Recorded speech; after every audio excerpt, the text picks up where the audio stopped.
I came across a section on one of the lurkers guides. There is a question. It's a game designed to strip away layers, and it's a game designed to be played by life with you. The question is designed to invoke introspection. There is a deceptively simple moment that has haunted human beings across civilizations, epochs, and languages. It often arises late at night when the world grows still, or in those infuriatingly unstructured hours between monumental events of life. The question sneaks in, wrapping its hands around the fragile latticework of your certainties and shaking them like a mischievous child. Who are you? There it sits, glowing with curiosity, painful in its persistence. But this question knows a secret twin. Its companion query, trailing just behind like the shadow of meaning, is, what do you want? For identity without direction is like a lantern with no flame. It sits there full of symbolic promise, but offers no illumination. Together, these questions are not merely philosophical abstractions. They're engines of psychology, the pulsing questions that animate behavior, motivation, morality, suffering, and joy. To ask, who are you, is first to ask whether there exists a coherent self at all. Psychology over the last century has approached this problem by treating the self less like a fixed entity and more like a composite narrative. Think of the self as a kind of autobiographical record, constructed, maintained, and revised. The American psychologist Dan McAdams writes that people are essentially narrative creatures, weaving disparate experiences into stories that explain to themselves and to others why they are as they are. What seems like essential identity, your core nature, your singular permanence, may in fact be the layering of personal stories told and retold until their repetition becomes mistaken for essence. A child grows accustomed to being praised for drawing well, and soon the phrase, "I am an artist," becomes part of his operating definition. A teenager constantly reminded of her kindness internalizes the moral title, "I am a good person." Later, adulthood arrives with bills, responsibility, and wider contexts, and suddenly identity is subject to negotiation. Am I what I do for work, or the passions that still linger secretly in the margins? Narrative psychology reminds us that selves are stories told with a shaky pen, erasable, revisable, but persistent enough to give us direction. But philosophy raises its eyebrow here. If a self is only a narrative, who is the narrator? How is a story sustained without a subject telling it? To deny the existence of an underlying self risks absurdity, but to assert an unchanging essence is to deny the observable transformations and multiplicities within a single life. Long before psychology had laboratories, philosophy posed this question in its stark, unsettling form. Socrates, as reported by Plato, wandered the Athenian streets, pestering his peers with relentless interrogations, insisting above all on the Delphic injunction, "Know thyself." This knowledge, however, is not merely introspection. True self-knowledge requires peeling back illusions, pretense, and false rationalizations. It requires facing, as he would say in the Apology, that the unexamined life is not worth living. The Stoics took up this torch, reminding us that identity is discovered not in mere reflection, but in disciplined practice, aligning one's inner commitments with reason and nature's order. To Marcus Aurelius, one's true self was not a bundle of social roles, but the ruling principle within, a fragmentary spark of universal reason.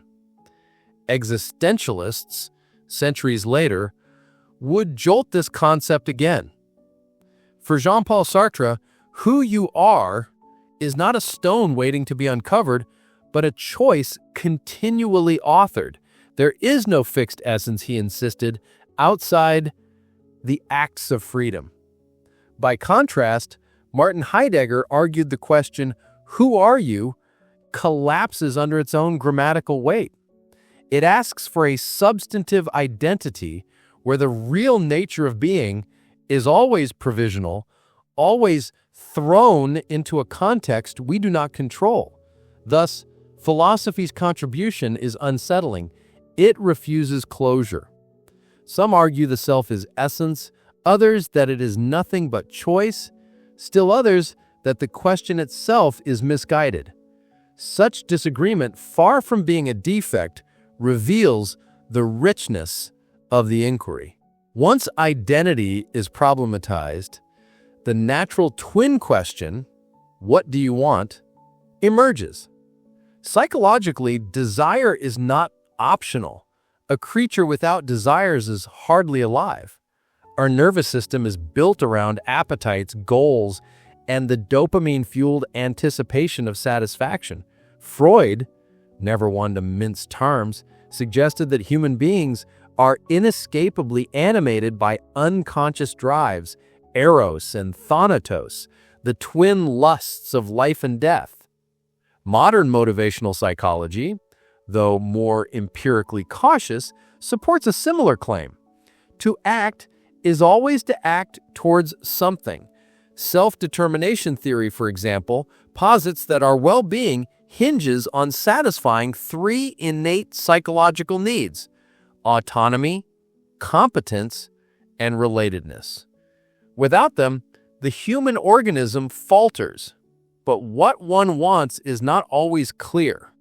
At one level, desire operates biologically: hunger, warmth, companionship.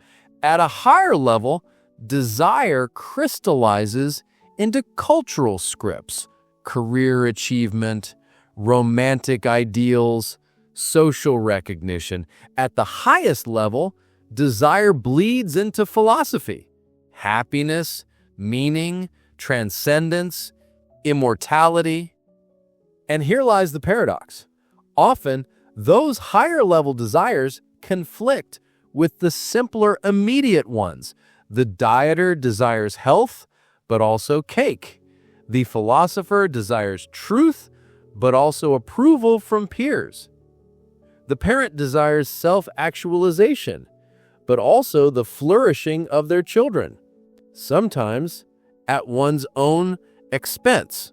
Thus, what do you want is never a tidy shopping list. It is a contested arena where short-term instinct, cultural expectation, and philosophical orientation wrestle for dominance. If the self is a narrative and desire is its propulsion, then identity and wanting are inseparable. You are, in significant measure, the story of the things you have pursued. Consider the etymology of the word desire, from the Latin decidere, of the stars. Originally, it implied a kind of longing oriented by celestial signs, a yearning measured by something beyond the immediate grasp. The ancient origin carries a metaphor still apt. Who you are is discerned by looking at what stars you follow. Identity is therefore telescopic. It stretches not merely across what you claim to be, but across what you reach towards. The philosopher Charles Taylor has argued that selves are formed in horizons of significance, frameworks of value that give shape to what counts as an authentic aspiration. To break down the question, who are you? We must inquire, by what horizon do you orient your desires? By what standards do you measure the goodness of what you want? The danger, of course, is that many never clarify this horizon. Caught in the machinery of consumer culture, they inherit wants from social media feeds, advertising, or peer imitation. In doing so, they may convince themselves they are pursuing authentic goals, when in fact, as Erich Fromm once lamented, they are merely consuming identities pre-packaged by society.